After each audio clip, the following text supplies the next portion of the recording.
It's wonderful to be here. I'm going to go ahead and share my screen so we can start with the recitation of the verse. There's someone here who's only been to the first time here in the Bhakti Center. I don't know if you want to gear your class a little bit so that he can understand. His name is Stefan. Could you hear me? Thank you. Yes. Yeah. Thank you for letting me know. Welcome, Stefan. Thanks for joining us. These morning Bhagavatam classes are a little bit like closer to the deep end of the pool than the shallow end. So forgive me if there's some unfamiliar concepts or names floating around, but hopefully you can have some takeaways, some food for thought as well. Okay, let me see about sharing my screen.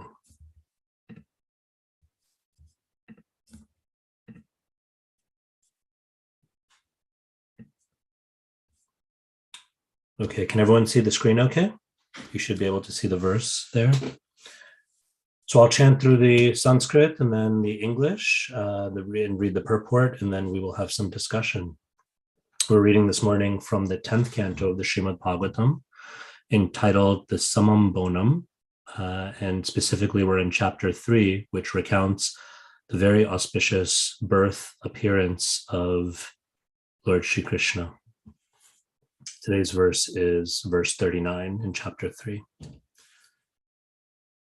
Ajushta gramya vishayav anapatyo cha dampati navavrate pavargamme mohito deva mayaya. Translation. This is Lord Krishna speaking to Devaki and Vasudeva. Translation. Being husband and wife, but always sonless, you were attracted by sexual desires for the influence of Deva Maya. For by the influence of Deva Maya, transcendental love, you wanted to have me as your son. Therefore, you never desired to be liberated from this material world. Srila Prabhupada's purport. Vasudeva and Devaki had been Dampati, husband and wife, since the time of Suttapa and Prishni, and they wanted to remain husband and wife in order to have the Supreme Personality of Godhead as their son. This attachment came about by the influence of Devamaya. Loving Krishna as one son is a Vedic principle. Vasudeva and Devaki never desired anything but to have the Lord as their son. Yet for this purpose, they apparently wanted to live like ordinary grihastas for sexual indulgence. Although this was a transaction of spiritual potency, their desire appears like attachment for sex in conjugal life. If one wants to return home back to Godhead, one must give up such desires. This is possible only when one develops intense love for the Supreme Personality of Godhead. Sri Chaitanya Mahaprabhu has said, Nishkinchanasya bhagavad bhajanon mukhasya param jigamishor bhava sagarasya. That's from Chaitanya Charitamrita, Madhya Lila, chapter 11, verse 8. If one wants to go back home, back to Godhead, one must be nishkinchana, free from all material desires. Therefore, instead of desiring to have the Lord come here and become one's son, one should desire to become free from all material desires, anya bilashita shunyam, and go back home, back to Godhead.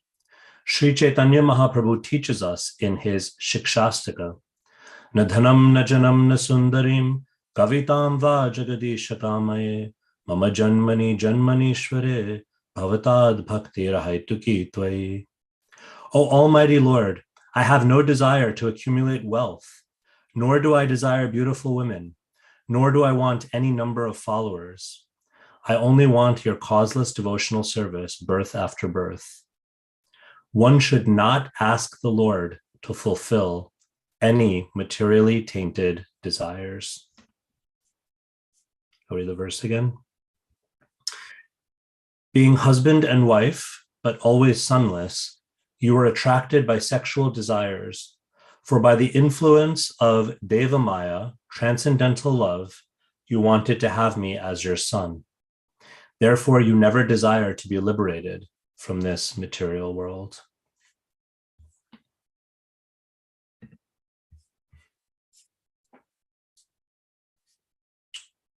Om Agyan Timirandhasya Gyananjana Shalakaya Chakshurun Militam Yena Tasmai Shri Gurave Namaha Shri Chaitanya Manobhishtam Stapitam Yena Bhutale Swayam Rupa Kadamahyam Dadati Swapadantikam Vandeham Shri Guru Shri Yuta Padakamalam Shri Guru Vaishnavamscha Shri Rupa Sagrajatam Sahagana Raghunathanvitam Tam Sajivam Sadvaitam Savadutam Parijana Sahitam Krishna Chaitanya Devam Shri Radha Krishna Padan Sahagana Lalita Shri Vishakhanvitamscha He Krishna Karuna Sindhu Deenabandhu Jagatpate Gopesha Gopika Kanta Radha Kanta Namostute Tapta Kanchana Gaurangi Radhe Brindavaneshwari Vrishabhanu Sute Devi Pranamami Hari Priye Vancha Kalpatarubhyascha Kripa Sindhubhya Evacha Patitanam Pavanebhyo Vaishnavebhyo Namo Namaha Jai Shri Krishna Chaitanya Prabhu Nityananda Shri Advaita Gadadhara Shivasadi Gaur Bhaktavrinda Hare Krishna Krishna Krishna Hare Hare Hare Rama Rama Rama Hare Hare Na dhanam na janam na sundarim kavitam vajgadishakame mama janmani janmanishware bhavatad bhakti rahaitu tvai.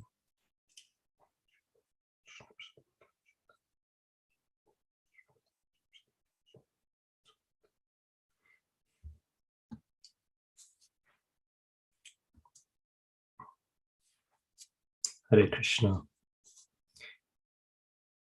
Sometimes we read verses and purports and they're quite straightforward.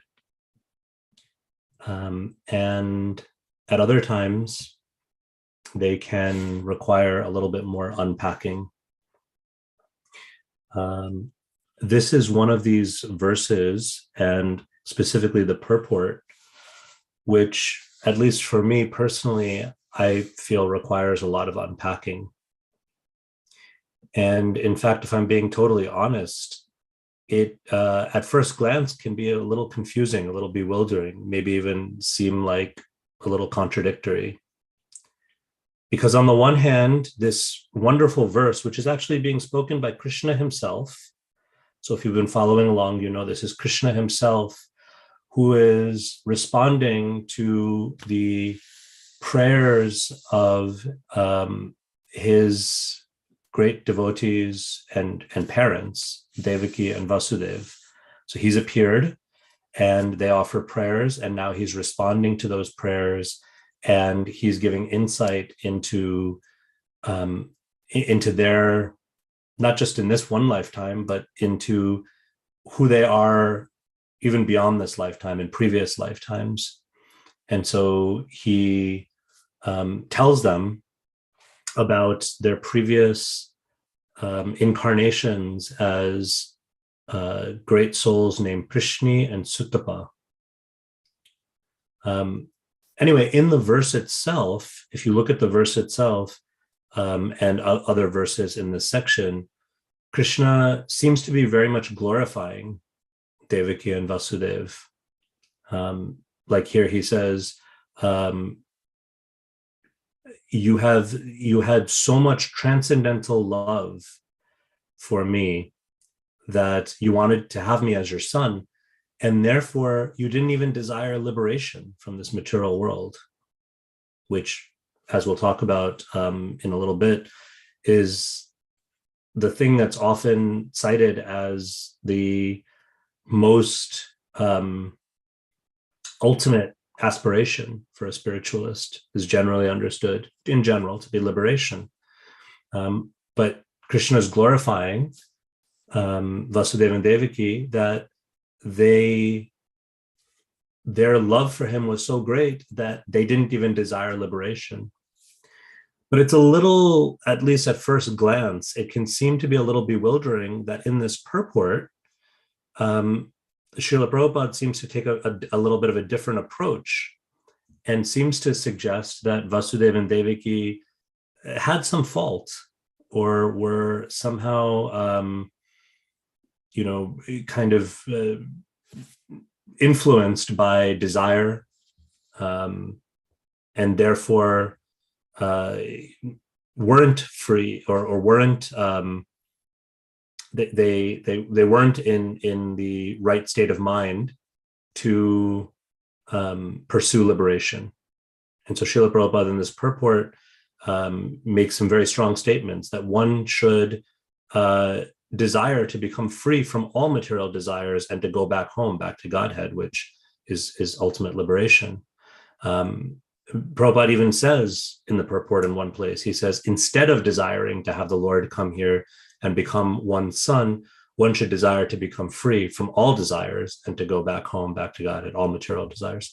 So it's a little bewildering because it seems to be, okay, so should we glorify Vasudeva and Devaki for their quote unquote desire, seeming apparently material desire, to stay together as husband and wife, lifetime after lifetime, and to come together in union and to have a son, to have specifically to have Krishna as their son? Is that something to glorify them about? Or is that something that is a fault that should be critiqued? Should they have desired to go back home, back to Godhead, or is it a glorious thing that they didn't? And so what I'd like to do in our time together is I'd like to look at some other approaches to this same verse and the same question. I want to look at a previous acharya by the name of Vishwanath Chakravarti Thakur, who specifically addresses this point in one of his really foundational books known as the Krishna Sandarbha. He specifically talks about this verse and he specifically answers this question in a way that might apparently, or at first glance, seem to be very different or maybe even in conflict with what Srila Prabhupada is saying in this purport. I also want to look at what Srila Prabhupada has said elsewhere on this same topic. And then with that foundation, let's go back to the purport and see if there's another dimension to understanding this purport that reconciles this apparent contradiction. So first, let's go to Vishwanath Chakravarti Thakur in his, I'm sorry, not Vishwanath Chakravarti Thakur, I misspoke. This is Srila Jiva Goswami. Jiva Goswami is the author of the Krishna Sandarbha. So let's look at what Jiva Goswami has to say in his Sri Krishna Sandarbha, where he specifically addresses this point and this verse. So I'll read a little bit. I'll try to summarize as well. He says, he cites this verse and he says, Sri Krishna describes the great devotion and faith of Vasudeva and Devaki.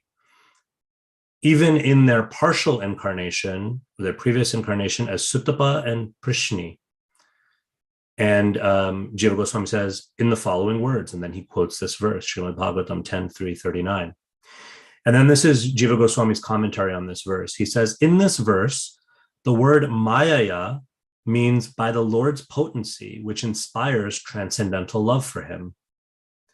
The word Maya is also used in this sense in the following quote from Srimad Bhagavatam, where Mother Yashoda's love for Krishna is described in the following words. And then he quotes another verse from Bhagavatam that explains that the word Maya, although we're used to thinking of Maya as something that bewilders us, that puts us into a state of illusion. We talk about being in Maya as being in a state of illusion or delusion, being bewildered by material energy.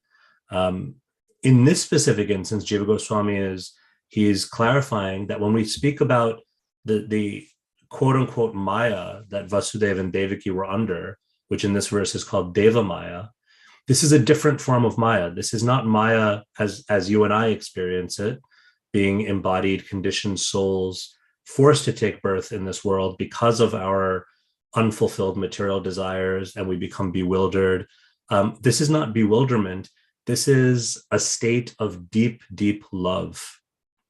And it's coming from Krishna itself. So this is what Jiva Goswami says. He says, the word Maya here means mercy.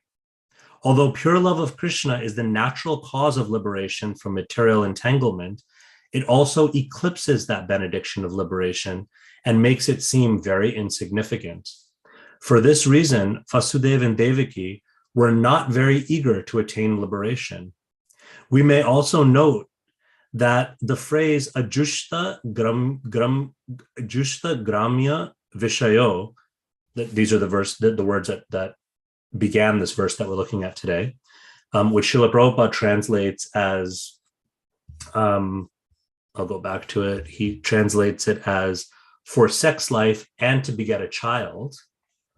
But Jiva Goswami says we should understand that phrase not to mean that Vasudeva and Devaki had any desire for material sense gratification as conditioned souls do, but actually Jiva Goswami says actually Vasudeva and Devaki were supremely renounced and free from all material desires. So that, okay, again, a little confusing. It seems like Srila Prabhupada and Jiva Goswami are saying kind of different things, even kind of mutually exclusive or contradictory things. On the one hand, Prabhupada seems to be using this verse as an opportunity to speak about material desire for sense gratification, desire that we should be free of. Jiva Goswami says, no, with Vasudeva and Devaki, there's no even hint of material desire for sense gratification, or what to speak of, kind of gross desire just for sexual enjoyment, which is a very kind of crude form of material desire. What to speak of that crude form, there's not even subtle material desire. Jiva Goswami says, Vasudeva and Devaki, even as Prishni and Suttapa in their previous lives, were completely free of this material desire. They were pure-hearted souls, and it was their pure love for Krishna which impelled them to forego liberation and to stay in this world with this prayer, this desire to have Krishna as their son.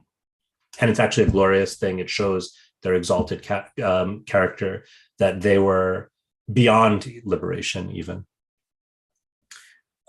So again, it's a little apparently disturbing that it seems like, okay, how can Jiva Goswami and Srila Prabhupada be in disagreement, right? They're both acharyas in our line. There's supposed to be harmony in the view of all these great teachers. And here it seems like they're saying two very different things. So I became a little curious about this and thought, let me see what else Srila Prabhupada has to say specifically in terms of this episode in the Bhagavatam. And what's really interesting, and we're fortunate that we have another telling of this pastime, because Srila Prabhupada offers us, I'm just going to hold this up. My screen is blurring it out a little bit, but hopefully you can see. Srila Prabhupada in, I believe it was 1970, the book was published for the first time. Srila Prabhupada must have been working on this in 1969, and then in February of 1970, it was published on the appearance day of Bhaktisiddhanta Saraswati Thakur. Very auspicious. But one of the first books that Srila Prabhupada was working on, early books, within the Hare Krishna movement and within our kind of community, it's often called very lovingly the Krishna book, Krishna, the Supreme Personality of Godhead. And it is a retelling of the 10th canto, but in a kind of more of a narrative structure. So instead of going verse by verse, Srila Prabhupada takes the verses and kind of summarizes them and adds in the purports in the narrative itself. So Srila Prabhupada would sometimes call this a summary study. So this is a summary study of the 10th canto. So we have this interesting phenomena where we have both the version of it in the 10th canto, verse by verse, but then we also have Srila Prabhupada's more summary retelling. And it's interesting to see where those two are very similar, which they often are, but where they also diverge. And this is one instance where I'm going to read a little bit from Srila Prabhupada's telling in the Krishna book, and hopefully we can hear it's a different mood, it's a different approach to the very same pastime, the very same teaching that's being given here, the very same verse. So I'll just read a little paragraph. So again, this is Srila Prabhupada quoting the Lord speaking to Devaki and Vasudeva. He says, my dear mother, on hearing the prayers of Devaki, the Lord replied, my dear mother, in the millennium of Swayambhuva Manu, my father Vasudeva was living as one of the Prajapatis, and his name was Suttapa, and you were his wife named Prishni. And then he goes on, he says, at that time, there was a need to increase the population. You were requested to generate offspring. He goes through and he talks about all the austerities that Prishni and Suttapa underwent. And then here's the part that connects to the verse we read today. He says, during that time, your mind was always absorbed in me. When you were executing devotional service and always thinking of me within your heart, I was very much pleased with you. O sinless mother, your heart is therefore always pure. I'll read that again. O sinless mother, your heart is therefore always pure. At that time, also I appeared before you in this form just to fulfill your desire. And I asked you to ask of me whatever you desired. At that time, you wished to have me born as your son. Although you saw me personally, instead of asking for your complete liberation from the material bondage under the influence of my energy, you asked me to become your son. Then this ends the quote of the Srila Prabhupada's quoting Lord Krishna, and now this is Srila Prabhupada's kind of commentary on this. He says, in other words, the Lord selected his mother and father, Prishni and Suttapa, specifically to appear in the material world. Whenever the Lord comes as a human being, he must have someone as a mother and father. So he selected Prishni and Suttapa perpetually as his mother and father. And on account of this, both Prishni and Suttapa could not ask the Lord for liberation. Right? In other words, it was the Lord's desire that Prishni and Suttapa, Vasudeva and Devaki, perpetually be the Lord's parents. And so on account of this, to fulfill the Lord's desire, to please the Lord, Prishni and Suttapa could not have possibly asked the Lord for liberation. And now Srila Prabhupada says, liberation is not so important as is the transcendental loving service of the Lord. The Lord could have easily awarded Prishni and Suttapa immediate liberation, but he preferred to keep them within this material world for his different appearances, as will be explained in following verses. So it's interesting because now we have a third piece to the puzzle, where this is Srila Prabhupada, and in this instance, in the telling of Krishna book, Srila Prabhupada's statements much more harmonize with what we read from Jiva Goswami and seem to be very different than what's going on in this purport. So we'll come back to this purport and we'll see if there's a way to reconcile all of this. But really quickly, I wanted to just address this idea of liberation and going beyond liberation. Generally, for a spiritualist, liberation, and even for a devotional spiritualist in the school of bhakti, definitely for other schools of spirituality or other paths of spirituality where there's not such a personal conception of love, definitely there, liberation, mukti, moksha is the highest aspiration. And even within bhakti, there's an idea that liberation, freedom from the cycle of birth and death, that's what we should be aiming for. We should be desiring to go back home. Srila Prabhupada named this magazine that he created, I think in the 1930s or 1940s initially, maybe the 1940s, and then continued, and devotees are continuing to produce this. But what is the name of this magazine? It's Back to Godhead, right? Reminding us of that goal. We have to go back home, back to Godhead. We don't want to perpetually stay in the material world. We don't want to take birth after birth after birth, again and again. We want to be free of it. So even within the realm of bhakti, there's an understanding that no, we should aspire towards liberation. We should aspire toward the ultimate liberation of going back to our eternal home and our eternal existence in loving exchanges with Krishna. And yet, there is this reminder again and again, and we see it in what we read of Jiva Goswami and what we read of in Srila Prabhupada's Krishna book, that liberation is not the ultimate thing. That it's as Srila Prabhupada says in Krishna book, it's actually not so important in comparison to pure love of God. That pure love of God, that Krishna prema, that is the real goal. And whether that pure love of God involves us going back home, back to Godhead and engaging in love of God in that way, or whether it means even taking another birth or another series of births. For the devotee, ultimately, the highest and purest understanding is whether I achieve liberation or not. That's not so important. But the main thing is, wherever I am, let me engage in this loving service to the Lord and to the Lord's devotees. So in this way, bhakti is said to be supreme over even liberation. In the material world, in our embodied state, generally we think of the ultimate in the sense of either ultimate enjoyment in this world, which is sometimes called bhukti, or ultimate freedom from this world, which is called mukti, moksha or mukti. So bhukti and mukti.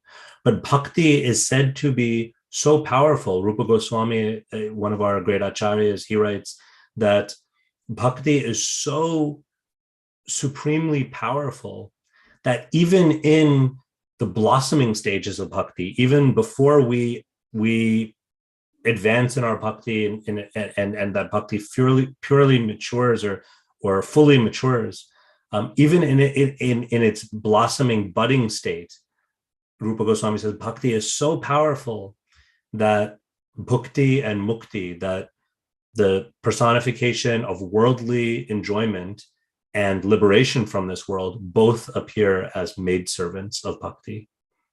It's a beautiful image. They both bow down to bhakti and they say, we're at your service. You are our master. You are our mistress. That is how powerful bhakti is. And so as devotees, that's what we're actually aiming towards in a certain sense, in the ultimate sense, we can say. And so Lord Chaitanya prays in one of the verses of his Shikshastika, which Srila Prabhupada actually quotes in this purport that we're looking at this morning. He prays, Mama janmana janmanishvare bhavatad bhakti rahaytuki tvai. Janma, he says, birth after birth. In other words, he says, I don't even desire, not only does he say, I don't desire wealth, na dhanam, na janam, followers. I don't desire wealth. I don't desire followers. Sundarim, beautiful women, or men, whatever the object of our desire is, right?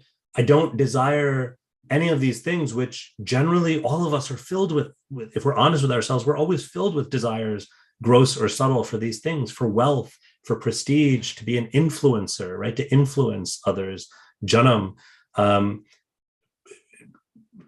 sensual enjoyment, amorous enjoyment with the object of our desire, whatever gender expression they may take, right? In the verse it says sundarim, but we can understand that means any relationship we find attractive. These are the things that generally, either subtly or more grossly, fill our hearts. And Mahaprabhu says, I don't desire any of these things. And then he makes this really bold statement. He says, birth after birth. In other words, subtly or indirectly, what he says is, I don't even desire liberation, because liberation would mean no more births. But Mahaprabhu says, birth after birth, I want to love you. And how does he? Not just any love. There's gradations of love. There's flavors of love. There's a maturing of love. He says ahaituki.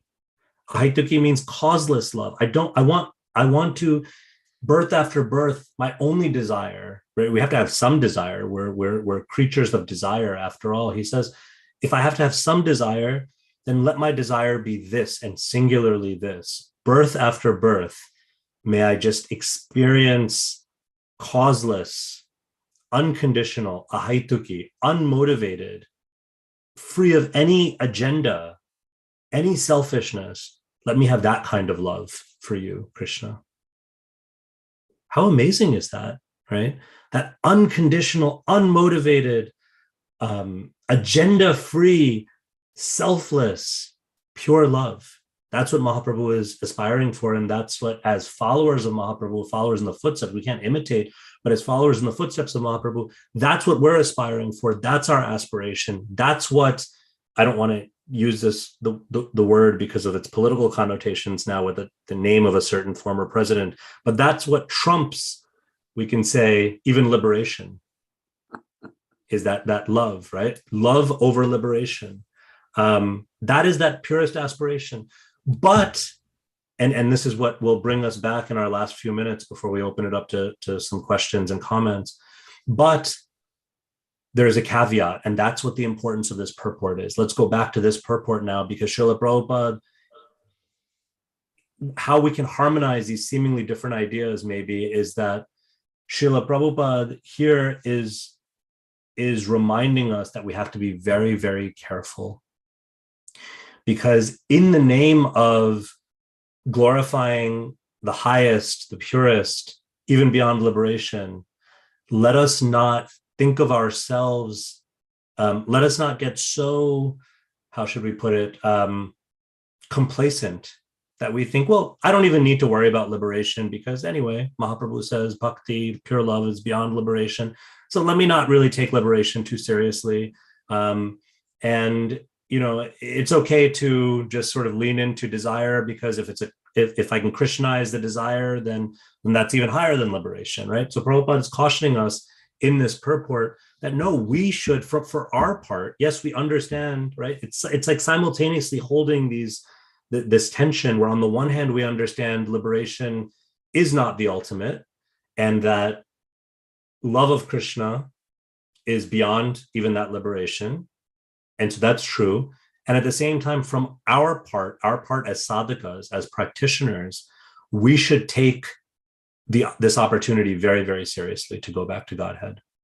We should not, get it twisted so that in the name of citing this highest esoteric philosophy, we're giving ourselves a pass from the, you can say, hard work or the effort, the endeavor, right? So there's Krishna's grace, which is beyond liberation, but then there's also our efforts, which we can say, in a sense, we can use liberation.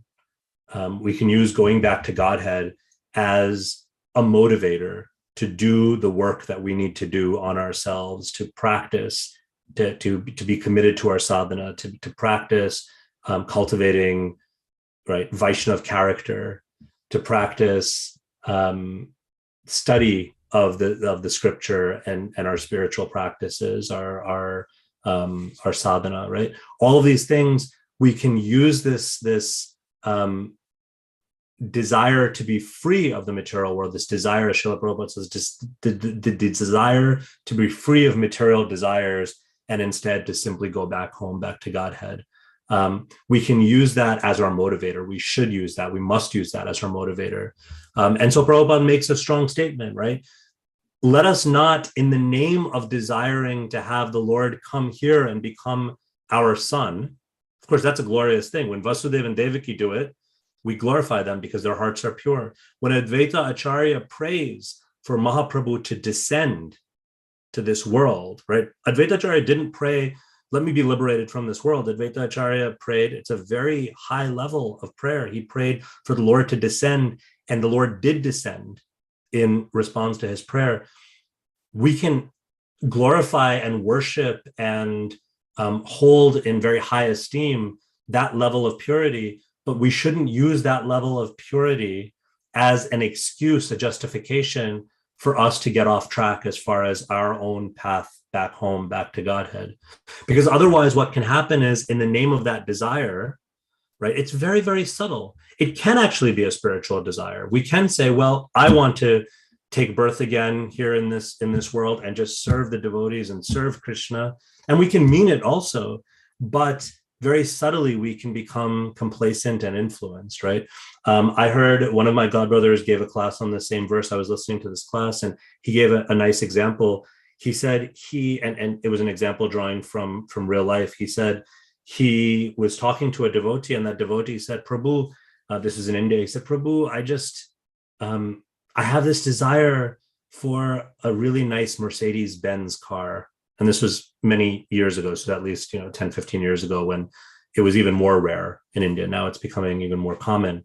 But he said, somehow or other, Prabhu, I have this desire for a Mercedes-Benz car. But then he said, but Prabhu, my desire for this car is so that when Radhanath Maharaj comes and visits and he returns to India, I can go to the airport and pick him up in this Mercedes-Benz car and drive him back to the Radha Gopinath Mandir.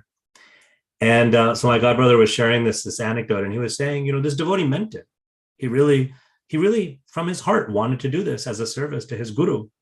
But also, it's so subtle that it's such a dangerous thing. We can have that desire. Maybe 98% of my desires, I want that car just so I can use it to drive the Lord's devotees from here to there and just, be used in the service. And I can take the deities, in that nice car and drive them to the Rath Yatra site and whatever. And we can mean that, but there's maybe that 2% that's like, yeah, and also it'd be really sweet to have that car, right? And it can be very subtle. It could be very subconscious even. So we have to be very, very careful. And so I read this purport and the way that I try to reconcile these different approaches is these are not in conflict if we understand that we have to hold this tension. We have to have, it's a both and.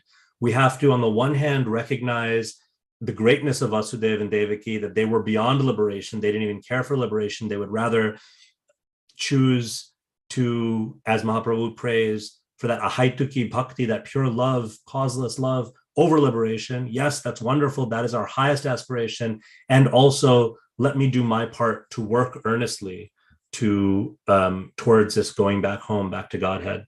I am sometimes Ananda Bihari puts me on the spot and says he likes my analogy. So I always feel pressured to add a little analogy here. And the analogy I was thinking of today is a little bit of a nerdy analogy. It comes again out of my college experiences.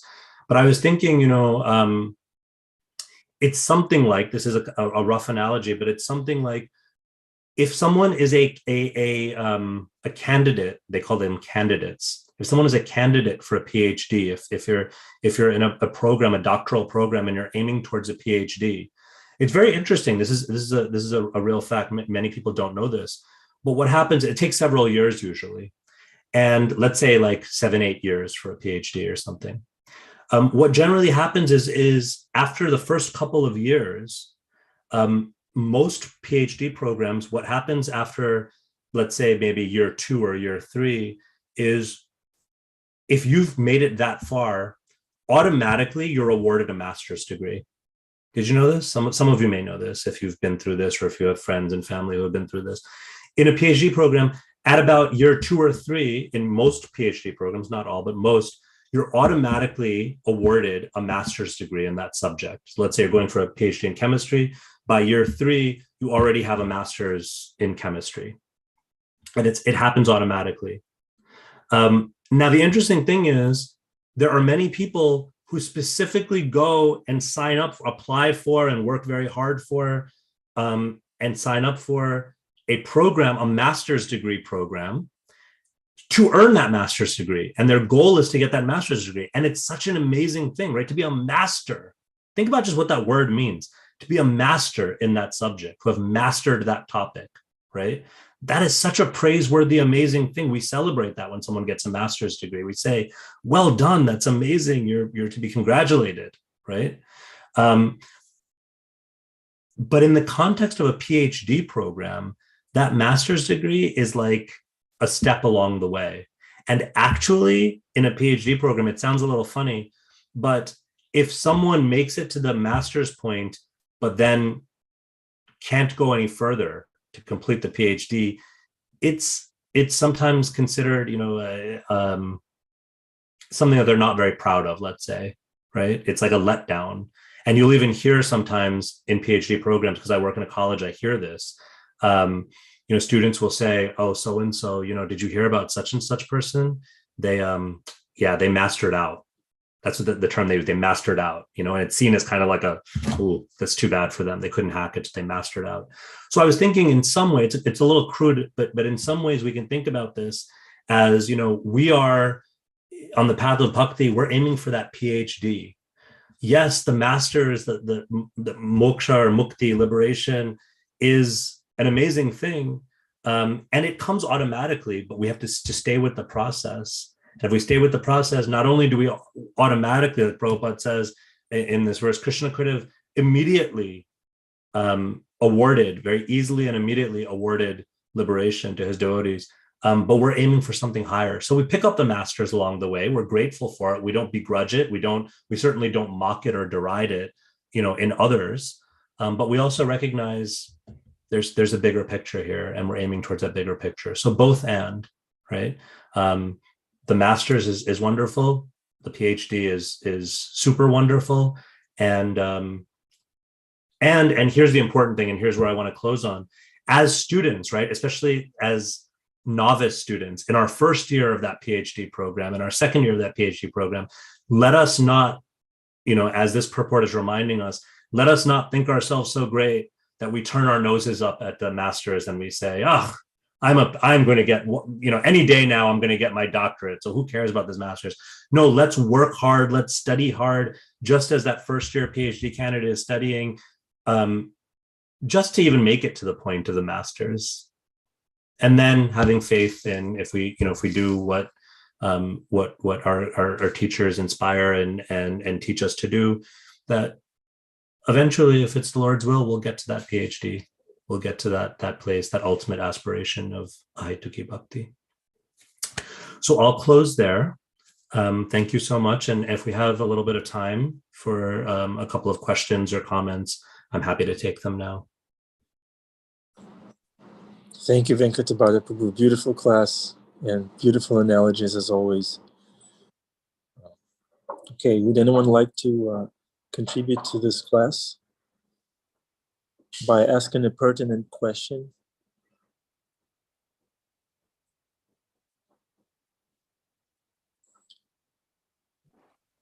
Adi. Hare Krishna. Can you hear me okay? Yeah. Fantastic class. Very comprehensive. We like the fact that you mentioned that either going back to Godhead or staying in this world to assist in Krishna's pastime, but both done to please the Lord. And that's something we're trying to get for ourselves. So in either case, it's not really selfish motivation. When I first heard this verse, I found it kind of shocking. But then on reflection, it's refreshing. Narayana Parasave Nakatashina Bibhiti. Swarga Prabhaga Narkesh. You know that verse? It says that a devotee doesn't care if they go to heaven or hell. It's like, what? Because their motivation is, no matter where they go, to engage in the service of the Lord. So it's kind of like, yeah, that's cool. You've heard that? What was your response when you first heard that voice? Devotee doesn't care whether he goes to heaven or hell. Yeah. I similarly at first time you hear it, it's just like, whoa. But it's such an amazing and deep idea, right? And I've often heard it, as you said, because the real question is, how can I serve? So whether in heaven or hell, and I like this. I find it very endearing. I've heard it explained this way, that I kind of imagine the devotee, pure-hearted devotee, ends up there and says, "Oh, okay, this is a new field, new sphere. How do I serve in this one? How do I adjust myself? Okay, this is a heavenly realm. How do I serve here? This is a hellish place. How do I serve here?" So I find that very, very endearing. It also reminds me of another verse, slightly different point, but I meant to bring it up. But there's that famous verse in the Bhagavatam that says, whether you are completely free of desire, whether you are sarvakama, whether you're full of desire. Yes, please go on. Say it. Akama sarvakama. Yes. Yeah. or whether you desire liberation, and in any and all instances, if one is broad-minded, if one sees that bigger picture, if one has a little bit, matured in their understanding, in any and all circumstances, you go to Krishna for it. So even though in this purport, Srila Prabhupada did make this point that one should not bring material desires to Krishna, it's another topic we don't have so much time to get into, but there's this other side that says, actually, wherever we are with our desires, who else are we going to go to? So let's go to our divine, loving parent, Radha Murlidhar, and let's just submit honestly before them, whether we're full of desires, whether we're, free of desires, or whether we are feeling that desire for liberation or to go back home. We bring it all to the lotus feet of Radha Murlidhar and Gaurachandra. Angelika has a burning question. Yes, Hare Krishna. I just want to kind of ask for clarification on your analogy, just because kind of like applying that in our material understanding, like not everybody has a desire or will ever get a PhD. Like naturally they are just like maybe not inclined or not qualified through either their character, or they just don't want to do it because it takes a lot of time and effort and working with intelligence and all these things. And so, but as far as I know, like everybody is eventually, hopefully, going to be ending up back in Godhead, right? So could you speak on that point? Yeah, thank you.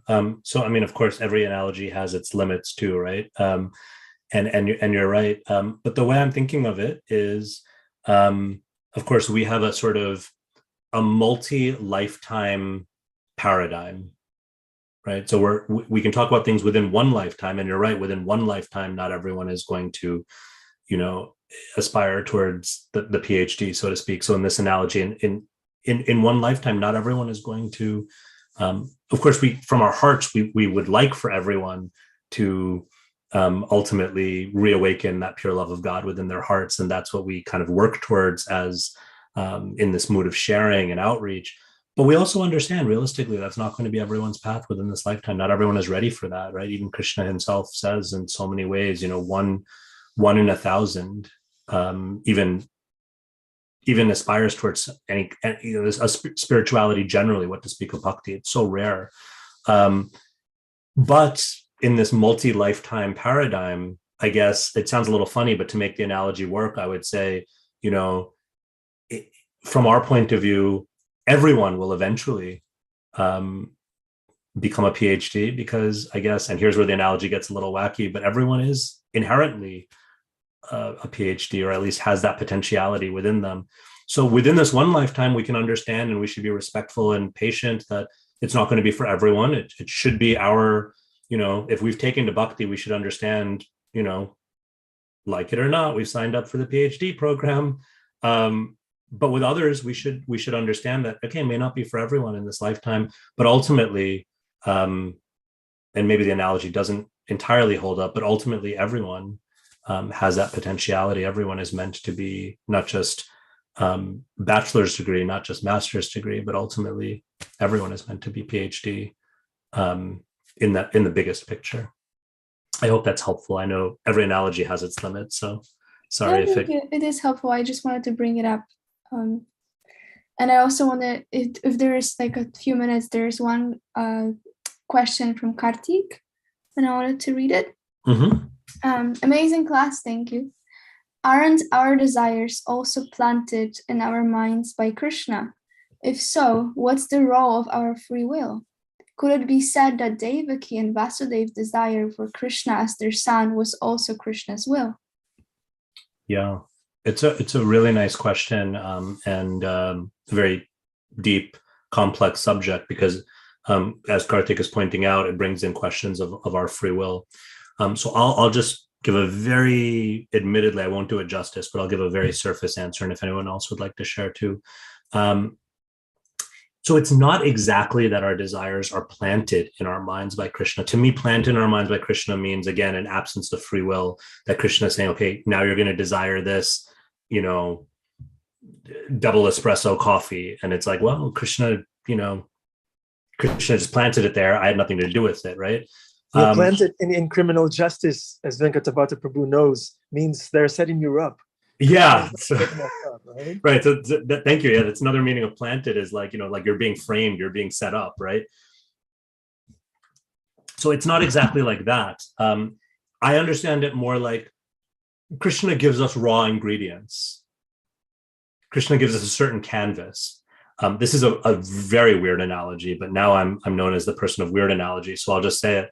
If you've ever done one of these, like if you've gone to like a paint party or like a group painting class or something, it's maybe more analogous to that, where it's like Krishna gives you a canvas, he gives you a palette of paints, yeah, different colors, different hues. He may even give you, like in those paint parties, he may even give you sort of rough sketches of what you're supposed to do, right? But when you pick up that paint and you pick up that, that brush and that palette of paints and that canvas, you are using what Krishna gives you, and you're painting that picture. And that's why everyone's painting comes out looking a little different, right? Even like, husband and wife go on a date night and, do a paint party, and you come home with the same, painting of a sunset, and they look very different, right? Because we put our own, so there's both. There's Krishna's giving us tools to work with. He's giving us raw ingredients. He's giving us situations. He's giving it to us also through the arrangement of our own karma. So he's kind of not setting us up, but he is, he's ultimately kind of behind everything. And also we're exercising our free will in terms of how we use those things. So it's not that Krishna is manufacturing our desires, it's Krishna's giving me an opportunity. And like Prabhupada would often use this word, gets a little confusing sometimes, what it precisely means, but Prabhupada would often translate it as Krishna is he sanctions our desires. In other words, he doesn't interfere with our desires. He says, okay, you sure that's what you want? Okay, I'll make it happen, right? Or I won't interfere with it happening. That's a little bit different. The analogy that I've given before also, which I know Ananda Bihari likes, is the GPS, right? The GPS is giving you instructions, and the GPS is not it's not a self-driving car. It's not like Krishna's driving the car. There is some guidance, and we can choose to tune into that guidance, or we can choose to do the opposite.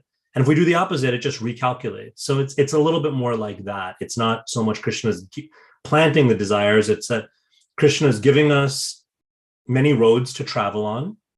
He's also giving us instruction, if we can hear it in the heart, as Paramatma, through the Shastra in so many different ways, through the devotees, through our own situations, our own intelligence.